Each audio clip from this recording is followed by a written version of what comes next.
பக்கம் பிரெஞ்சு அடையாளம், இன்னொரு பக்கம் இந்திய தேசிய கொடி. குடியுரிமை கடந்து புதுச்சேரியில நடந்த அற்புத திருமணம்.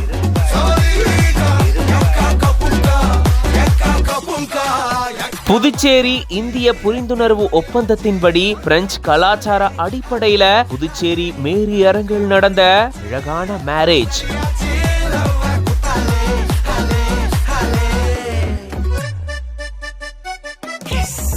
புதுச்சேரியில பிரெஞ்சு குடியுரிமை பெற்றவரும் இந்திய குடியுரிமை பெற்ற பெண்ணும் திருமணம் செஞ்சிருக்காங்க.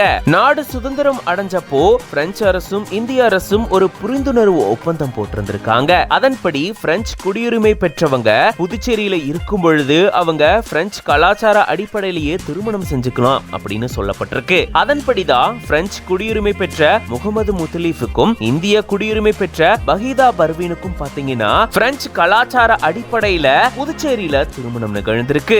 தம்பதி வெள்ளை ஆடையில பிரெஞ்சு கலாச்சார முறைப்படி வந்திருந்திருக்காங்க. இன்னொரு புறம் திருமணம் செஞ்சு வச்ச துணை பதிவாளர் பாத்தீங்கன்னா நம்ம மூவர்ண கொடியினுடைய துண்ட அணிந்தவாறு இப்படி திருமணம் செஞ்சு வச்சிருக்காரு. நடக்கிறது என்னமோ பிரெஞ்சு முறைப்படி திருமணம், ஆனா நம்ம நாட்டினுடைய மூவர்ண கொடியினுடைய துண்ட அணிந்தவாறு பதிவாளர் இப்படி திருமணம் செஞ்சு வச்சிருக்கிறது பல பேரையும் ஈர்த்திருக்கு. இதுதாங்க எங்க நாடு அப்படின்னு பாக்குற எல்லாருமே பெருமிதம் கொள்ளும் அளவுக்கு இந்த சம்பவம் நிகழ்ந்திருக்கு. இது பத்தின உங்களோட கருத்துக்களை கமெண்ட்ஸ்ல சொல்லுங்க. மேலும் இது மாதிரி நிறைய செய்திகளுக்கு பிஹைண்ட் பேஜை ஃபாலோ பண்ணிக்கோங்க.